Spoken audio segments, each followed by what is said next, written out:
नमस्ते दोस्तों, मैं हूं प्रदीप कुमार। आप देख रहे हैं डिजिटल मार्केट। वीडियो शुरू करने से पहले बता दूं, ये वीडियो एक एजुकेशनल पर्पज़ के लिए है।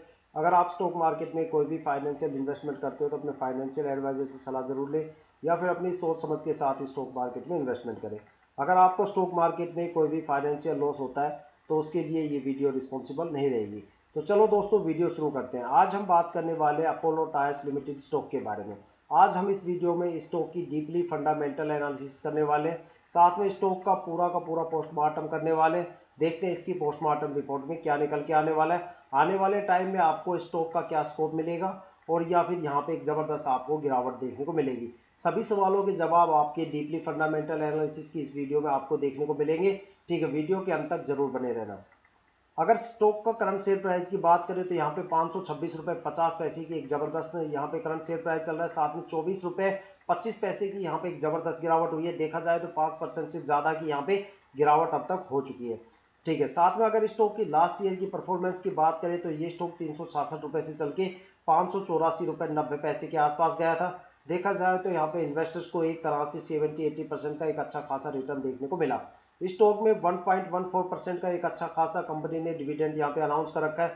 देखो, डिविडेंड आपको उसी स्टॉक में मिलेगा जहां पे पब्लिक इन्वेस्टर्स की कमी होती है।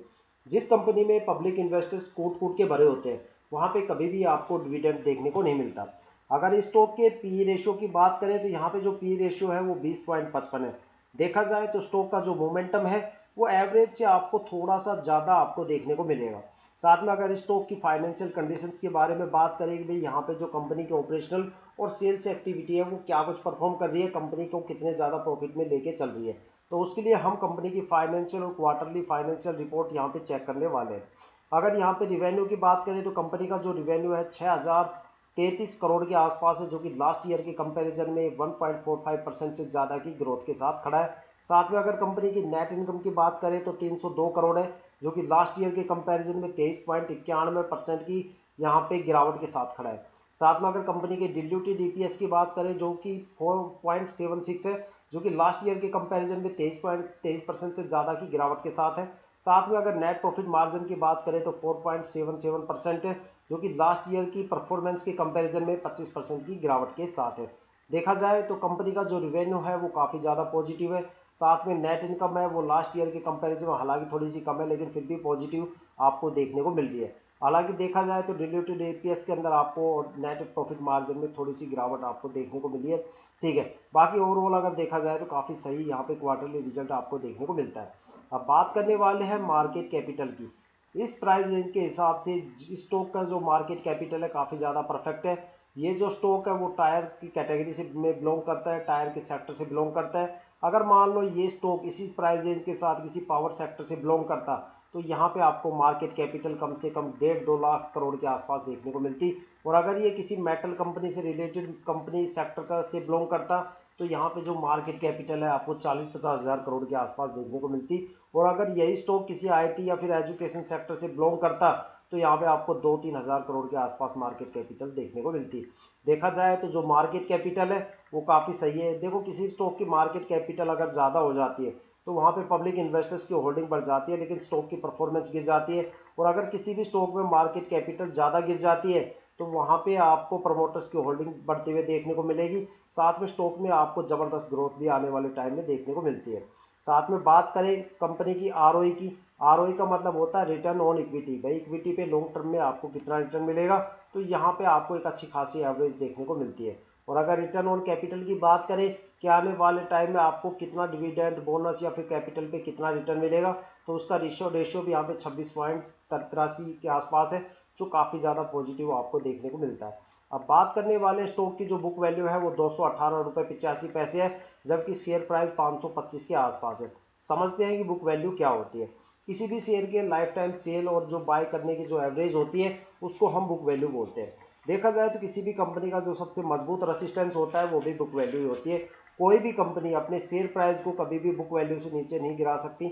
अगर कोई कंपनी अपने शेयर प्राइस को बुक वैल्यू से नीचे गिरा देती है तो वहाँ पे देखो, प्रमोटर्स जो पब्लिक इन्वेस्टर्स हैं उनका तो पता नहीं, लेकिन वहाँ पे डीआईआई, एफआईआई और प्रमोटर्स, वहां इनकी तीनों की दब के ठुकाई होती है, दब के पिटाई होती है। और जिस कंपनी में एक बार प्रमोटर की पिटाई हो जाती है, उस कंपनी को दोबारा अच्छे प्रमोटर नहीं मिलते और वो कंपनी पूरी तरह से डीलिस्ट होने की कगार पे आके खड़ी हो जाती है। और देखा जाए तो एएसएम जीएसएम की लिस्ट में सेबी उसको डाल देता है, साथ में उस कंपनी पे सर्विलेंस प्रोसेस शुरू हो जाता है, कंपनी की जितनी भी फाइनेंशियल एक्टिविटी है उन सभी को मॉनिटर किया जाता है। ठीक है, अगर मान लो किसी भी केस में आपकी ये कंपनी डीलिस्ट हो जाती है और आपके सारे शेयर जीरो हो जाते हैं, तो उस केस में आपको क्या मिलेगा? तो वहां पे आपको 1 रुपए पर शेयर आपको देखने को मिलेगा, चाहे वो शेयर आपने 100 रुपए का खरीदा हो, 200 का खरीदा हो या 500 600 का खरीदा हो, डजेंट मैटर, लेकिन पर शेयर आपको रिकवरी के तौर पे 1 रुपए यहाँ पे देखने को मिलेगा, जो इसकी फेस वैल्यू है। देखा जाए तो ज्यादातर जो इन्वेस्टर्स होते हैं वो फेस वैल्यू को कंसीडर करके नहीं चलते। मान लो आपने कोई भी शेयर खरीदा 500 रुपए या 550 पे, तो जाहिर सी बात है भैया आप अपना प्रॉफिट गेन करके वहां से निकलोगे।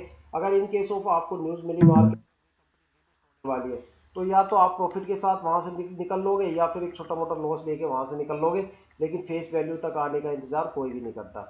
अब बात करने वाले इस स्टॉक में आपको शॉर्ट टर्म में कितना रिटर्न देखने को मिलेगा और लॉन्ग टर्म में आपको कितना रिटर्न देखने को मिलता है।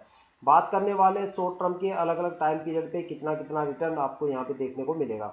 अगर आप 1 वीक की होल्डिंग करते हो तो यहाँ पे कोई भी आपको रिटर्न देखने को नहीं मिलेगा, और अगर आप 1 मंथ की होल्डिंग करते हो तो यहाँ पे आपको 4 साढ़े 4% की नियर बाई एक अच्छा खासा रिटर्न देखने को मिलेगा। अगर आप स्टॉक को 3 मंथ के लिए होल्ड करते हो तब भी आपको स्टॉक में कोई रिटर्न देखने को नहीं मिलेगा। अगर स्टॉक को आप 6 मंथ के लिए होल्ड करते हो तो यहाँ पे 12% के आसपास आपको एक अच्छा खासा रिटर्न देखने को मिलेगा। अगर स्टॉक को 9 मंथ के लिए होल्ड करते हो तो 14% 15% के आसपास एक अच्छा खासा रिटर्न आपको देखने को मिल सकता है। देखते हैं लॉन्ग टर्म में अलग अलग टाइम पीरियड पे आपको कितना कितना रिटर्न मिलता है। अगर आप स्टॉक को 1 ईयर के लिए होल्ड करते हो तो यहाँ पे 41% की नियर बाई आपको एक अच्छा खासा रिटर्न देखने को मिलेगा। 2 ईयर्स की होल्डिंग पे यहाँ पे आपको 99% की नियर बाई एक अच्छा खासा रिटर्न देखने को मिलेगा। 3 ईयर्स की होल्डिंग पे आपको यहाँ 130% की नियर बाई अच्छा खासा रिटर्न देखने को मिलेगा। 4 ईयर्स की होल्डिंग पे यहाँ पे आपको 389 या 390% के नियर बाई आपको एक अच्छा खासा रिटर्न देखने को मिलेगा। अगर आप 5 ईयर्स की होल्डिंग करते हो स्टॉक में तो 211% की एक अच्छी खासी यहाँ पे आपको रिटर्न देखने को मिल सकती है। अब बात करने वाले एक एवरेज को लेके, तो शॉर्ट टर्म में आपको 6 मंथ और 9 मंथ में एक अच्छा खासा रिटर्न मिलेगा, बाकी टाइम पीरियड में आपको यहाँ पे कोई खास रिटर्न देखने को नहीं मिलेगा। अगर लॉन्ग टर्म में आप जितना ज़्यादा इन्वेस्टमेंट करोगे उतना ज़्यादा आपको यहाँ पे रिटर्न देखने को मिलेगा। जो रिकमेंडेड ईयर है वो यहाँ पे 3 ईयर और 4 ईयर है। 3 और 4 ईयर तक अगर आप होल्ड करते हो तो यहाँ पे आपको स्टॉक में एक अच्छा खासा रिटर्न देखने को मिल सकता है। अब बात करने वाले स्टॉक के होल्डिंग पैटर्न के बारे में। देखो, होल्डिंग पैटर्न का मतलब है भाई किसने कितना कितना माल यहाँ पे दबोच रखा है। अगर यहाँ पे प्रमोटर की बात करें तो लास्ट ईयर प्रमोटर की जो होल्डिंग थी 37.34% थी, जो इस साल यहाँ पे बढ़ के 37.36% के आसपास हो गई है। साथ में अगर देखा जाए डीआईआई की होल्डिंग के बारे में, तो लास्ट ईयर डीआईआई की होल्डिंग यहाँ पे 17.30% थी, जो इस साल बढ़ के 25.21% के आसपास हो गई है। और अगर एफआईआई की होल्डिंग की बात करें तो लास्ट ईयर यहाँ पे 23.33% के आसपास थी, जो इस साल घट के 14.38% के आसपास आके खड़ी हो गई है। साथ में अगर पब्लिक इन्वेस्टर्स की होल्डिंग की बात करें लास्ट ईयर, तो यहाँ पे 20.45% होल्डिंग थी, जो इस साल यहाँ पे बढ़ के 21.48% के आसपास होके खड़ी हो गई है। देखो, अब एक्सपर्ट क्या बोलते हैं कि भाई किसी भी शेयर के अंदर जो शेयर होल्डिंग पैटर्न है वो आखिर उसका रेशियो कितना होना चाहिए।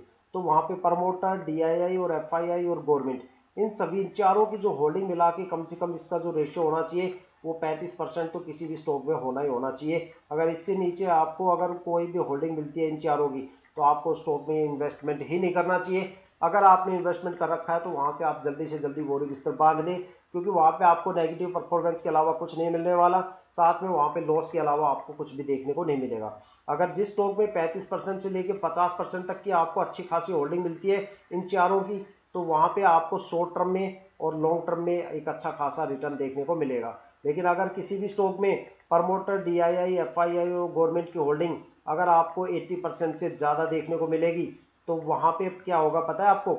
शॉर्ट टर्म में आपको कोई खास रिटर्न नहीं मिलेगा, लेकिन लॉन्ग टर्म में भर भर के आपको रिटर्न मिलेगा, क्योंकि जाहिर सी बात है वहां पे प्रमोटर, डीआईआई और एफआईआई की होल्डिंग रहेगी, और ये बंदे लॉन्ग टर्म के लिए इन्वेस्टमेंट करते हैं।